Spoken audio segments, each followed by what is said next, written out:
College football week 10 in the books.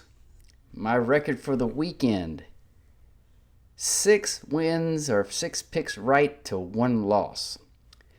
I'm going to explain my 1 loss and we'll go through the wins, which should be pretty fun because I actually improved majorly.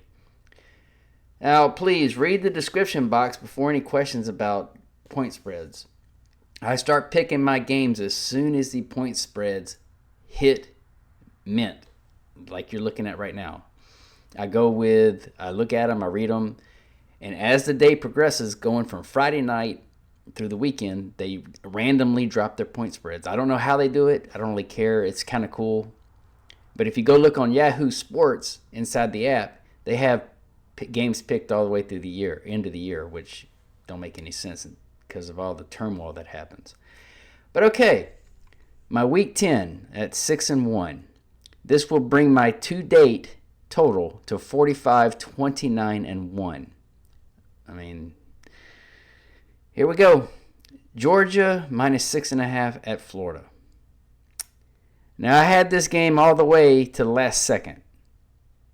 If that dude would have not kneeled at the 1 yard line to break the point spread. Now, you're trying to tell me that college isn't rigged.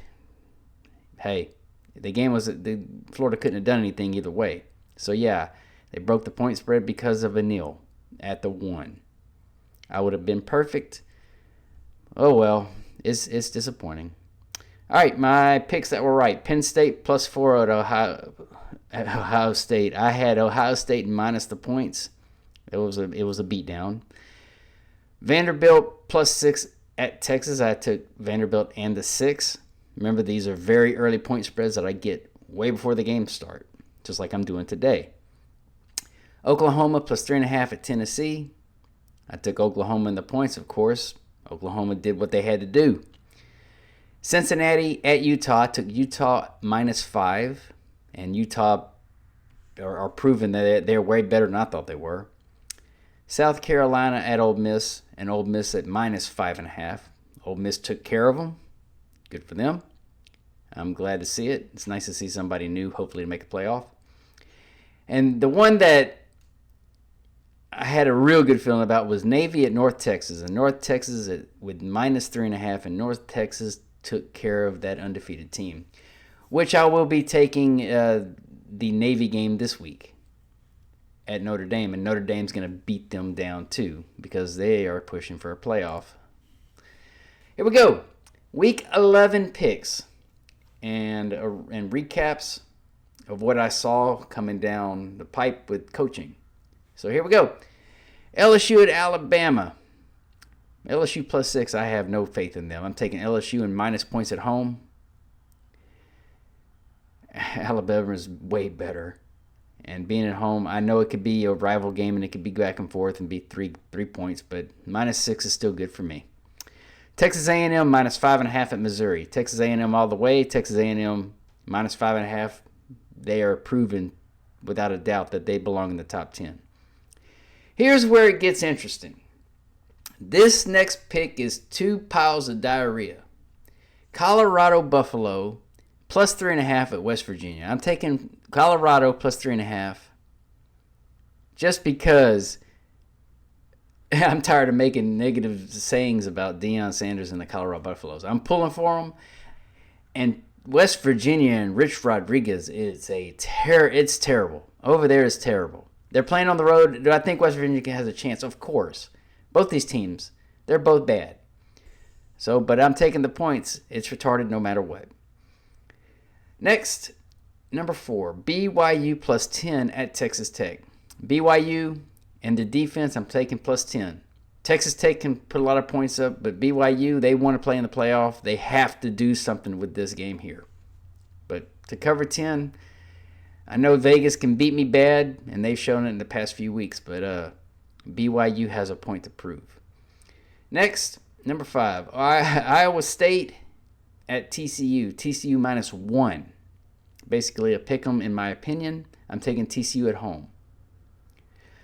Here we go with Navy plus 17 at Notre Dame. I'm taking Notre Dame minus 17 because Notre Dame's at home. If they lose, they're out of the playoff hunt. If they don't cover, they'll just look silly. because of what North Texas did. And if the one thing about Navy, they will run the ball all the time because they can't pass. And whenever they pass, everybody's shocked. So it's one-dimensional over there. Come on, Notre Dame. And here we go with the last pick, number 7. The Ducks at Iowa. The Ducks, Oregon Ducks, minus 3.5. All I can say is if the Ducks do not score on this defense and prove a point, they don't deserve to have anything they got. They could have beat Indiana at home, but chose to lay an egg, especially in the fourth quarter. Same thing. Penn State, I'm putting them on the same level as Penn State because of the way that they are. It's just, Dan Lanning, I'm not bought on them anymore. It's just weakness. But if they come out and they pound Iowa, they deserve the respect. But right now, they're just a mediocre team with a bunch of flash with an overrating, in my opinion. And I'm a Ducks fan. So don't say I'm biased. Now, to end this video, I'm going to talk about some coaching from last night. I made a video about Deion Sanders and the way he presented himself at the press conference after the beatdown they received. Will they rebound against West Virginia? That's what I'm betting on when it comes to the 3.5. Rich Rodriguez is not what he was whenever he was torturing people with no water breaks. But it's another story for another day. But yeah, Colorado last night was depressing. I had to stop watching it. And if you go and look at my videos previously, I have denial videos for every loss, and people still believe in them. Their season is practically over if they don't make one win to get a bowl game. Next was, of course, Brian Kelly. Somehow the agents getting him and his partners buyout galore. It's unreal. And Governor Landry of Louisiana is wanting to put a stop to it, which I don't blame him. This is ridiculous on the coaching hires, and their contracts are getting too much money. Oklahoma last night, they did what they had to do in Tennessee. Don't sleep on Oklahoma. They are good. Mateer, I bet on 1 week with a bad hand. That was a condition that took a lot of zip off the ball, but that's another pick I'm putting in the top 10.